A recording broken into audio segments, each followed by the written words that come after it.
Maayong adlaw kanyong tanan nga nagpaminaw karon ni tulumanon, kini ang akong suliran. Ilabi na ninyo ni Dr. ni Obra o Atty. Elaine Bathan. Ingon man sa mga artista nga maghatag og kinabuhi ning akong suwat suliran. Ako si Irene, 32 anyos, minyo og may upat ka mga anak. Tagasugod Southern Leyte. Punto legal kining akong suliran. Kabahin kini sa nahitabo sa gitrabaho sa kumbana. Wa manggod siya suhuli. Aron nyo hisabtan, ingon ini ang mga panghitabo.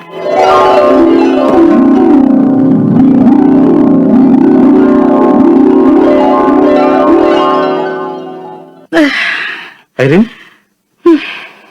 Sakit na sa dakong dughandong, Ariel. Uy. Naunsa mo sabna? Wa na masagod taong kumakainom sa akong tambal. Nagsakit na sa ning akong dughan. Ano di katambal? Wa na lagi. Gisiguro ko man gud og palit ang para konsumo na to. Kay luhoy sab ang mga bata kung way makaon. Paita sa los panginabuhi ko. Gabi na parehas na ako nga way klaseng trabaho. Pag-agadan kung may ipapakyaw na ako ka trabaho. Unya, may maintenance pagid kang tambal sa kasing-kasing. Ay, isurag maudangan animo eh. Sige lang dong. Okay pa ko. Madapa man.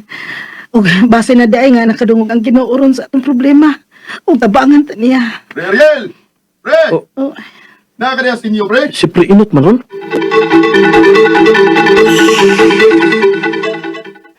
Pre. Magpasaka og lubi si ng Susan. Magpakupra siya. Sa man? Manaka ka? Oo, pre, manaka ko. Ngita kong trabaho lagi karon pre. Kay kinahanglan kay namo ang kwarta ron. Sige, pre. Ikaw na lang ang akong iuban og panaka silang ng Susan. Unsa na akong giingon mo dong Ariel. Maluoy ra lagi nato ang Ginoo. Namati ra siya nato. O day Irene.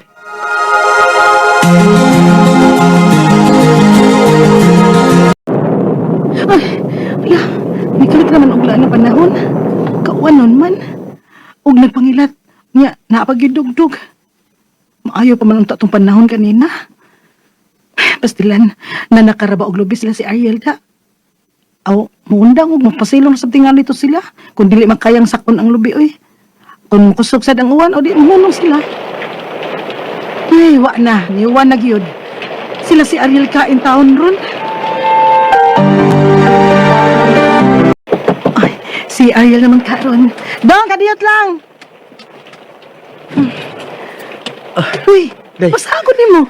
Nagpasinguan ka man taon dong, uy. Nipasilong sa unta ka. Gipatuang mo unta ang uwan. Maghuwat ang magtuang uwan. O basta tayo agirong adaw. Sabuti mo ipasabot. Na nakakagin og lubi bisag uwan kaayo. Ang masagdili. Nagkinahanglan rin kwarta day. Ay, Ariel, pagkali. Inang bitaw ka nga, okay pa ko. Sige na lang. Kay naman naman sabi og sa kauglubi ni Nang Susan. Masulan na niya mi adto. Sige, di na suda. Magkailis ka. Basta ataw ni mo, uy.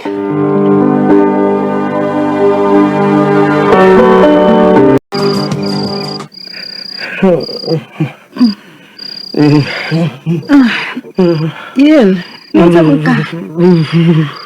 Unsa may... Uy, hindi takot ni mo dong, Ariel. Giilantan man ka. O para sa among konsumo. Anong pagkagabi gihilantan in taon ng akong bana. Unya, dong, mubali lang ta ni Ma'am Susan sa imong suhol papanakan nimo sa iyang lubi. Aron makapad kang tambal nimo. Ayo day. Kay para ba ito sa imong tambalog. Atong konsumo. O dili ko sigurado kung pwede ba tangang mubali. Nga, wa pa man maluto ang kupras. Unya na baya na siya musuhol kung mahalin na ang kupras. Basin lang ba, musugot na si Susan. Emergency baya. Nasakit baya katungod ka nagpasinguan din ko panaka sa iyang lubi para makakupras siya. Kung diluto dahil nila gabi ang lubi, labing siguro karong buntag, mabaligya na to, mahalin na to. Sige. Adto na to si Ma'am Susan. Dili, uy, ako ra. Sige, kuyugan natin ka. Aron ka siguro nga tagaan ka ni Ma'am Susan. Madarman sa kong lawas.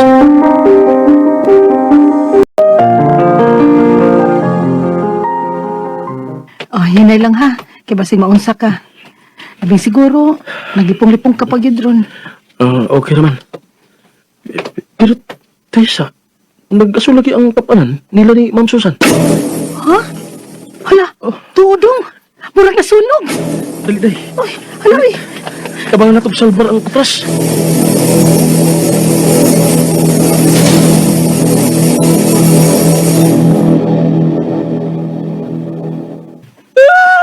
Ay, napaigod na akong kupras! Nga naman, Ninang.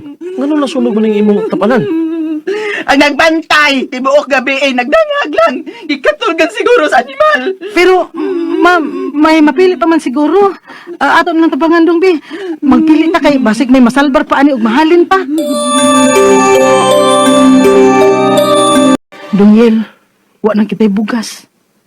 Ato na lang kang panilingon sinang Susan sa pagpanakan nimo sa iyang lubi. Uhatag pagkaturon, day. Nga nasunog man ang kupras? Oh, di man na nimo sa nga nasunog ang kupras. Una nagsabot mo sa iyang suho sa pagpanaka sa iyang lubi, di ba? Suhulan mo, 2,000 baya to. Kay wa ta kabalin niya gahapon kay gisapot to nga nasunog ang iyang kupras. Ang butang sabka lagi muhatag ba to? Ay, suwayan na ako og adto ha. Ako naliad to. Ako'y maningil niya. Ninyo'y konsiderasyon, uy! Naibaw yun mong nasunog ang kupras unya silngon ko ninyo?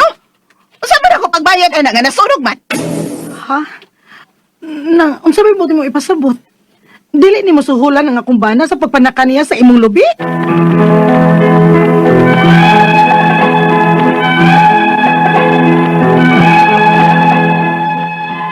Nito ang akong luha nga naghuna-una sa kahago sa akong bana.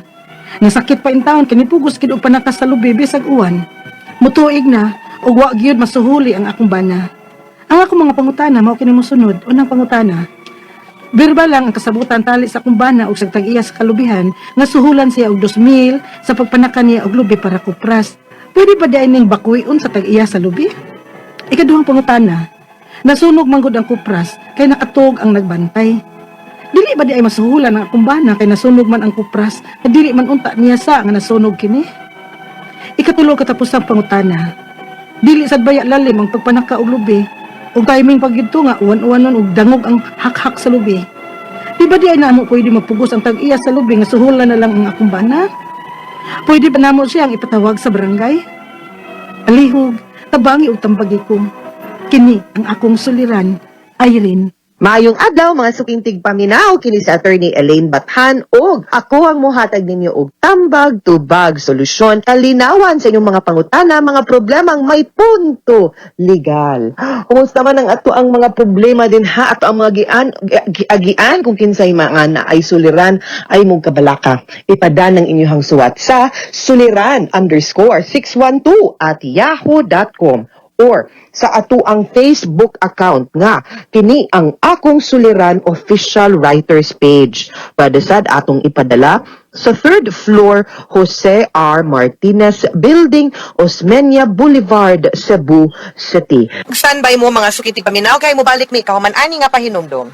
Years old, taga Sugod, Southern Leyte. Di na man gikan si Kuan, Dr. Obra. Punto legal ang iyahang pangutana kabahin kini sa nahitabo sa gitrabaho sa iyahang bana. Wa magudto sila na wa to na swelduhan, no? Sumuni ang mga pangutana. Unang pangutana, verbal lang ang kasabutan tali sa ako ang bana o sa tag-iya sa kalubihan nga suhulan siya og 2,000 sa pagpanaka niya sa lubi para sa kupras. Pwede ba diining bakuyon sa tag-iya sa lubi mo dili pud oy. Whether papel or naay papeles or nagsturya-sturya mo verbal, the fact nang nagkasabot mo, simple naman ang kasabutan nga, oy, pwede kang musaka deres kopras, pwede ikay mangupras, okay ra, pwede man, pila man pud ang imuhang isuhol nako, kani 2,000, okay, sige. Inighuman, ana, kontrata na na, meeting of minds na, dili gud usahay kinahanglan nga ato ang isuwat para makaingon ta nga obligado ta, usahay ka na, of course, ebidensya gyud ang papeles, no, ana, mang gyud na, mumutan na sige jud og ingon ninyo nga dapat isuwat pero kana mga ingon ana nga sabot-sabot or kasabutan di naman gud unta na siya anging isuwat no ang ako ani ang anisay na lang yun pod nga ikaw nakabintaha ka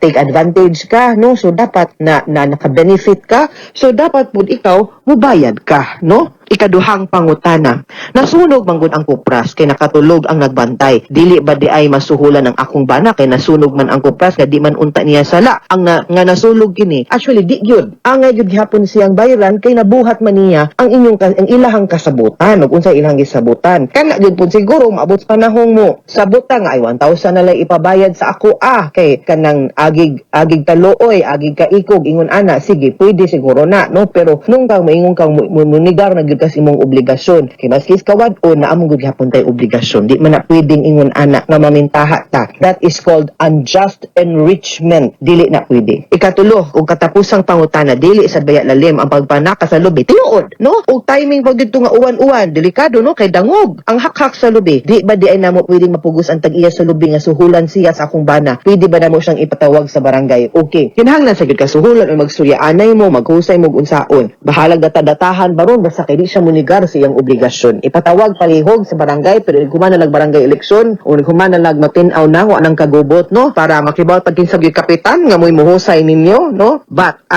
kani mo gid ni dapat natong buhaton. Ipatawag sa barangay para mahusay magsurya-anay mo tarong. Kamay ra kayo ning 2,000 pero ang prinsipyo ana dako pud na siya og value nga angay pag gyud nato gid pong suryahan, hisgutan ug husayon kay dili lagi na pwede like I said na adto tay principle of unjust enrichment nga dili pwedeng mamintaha tas lain ha. Mga suking tigpaminaw hinaot unta nga naamoy nakutlo na pagtulunan karong adlaw. Kini si Attorney Elaine Bathan. Daghan king salamat sa inyong pagpaminaw sa atong tulumanon hangtod sa sunod nga sugilanon dinhi gihapon sa tuang programa. Kini ang akong suliran gikan sa RMN Production Center, Radyo Mo Nationwide. Tatak RMN, daghang salamat ug maayong adlaw.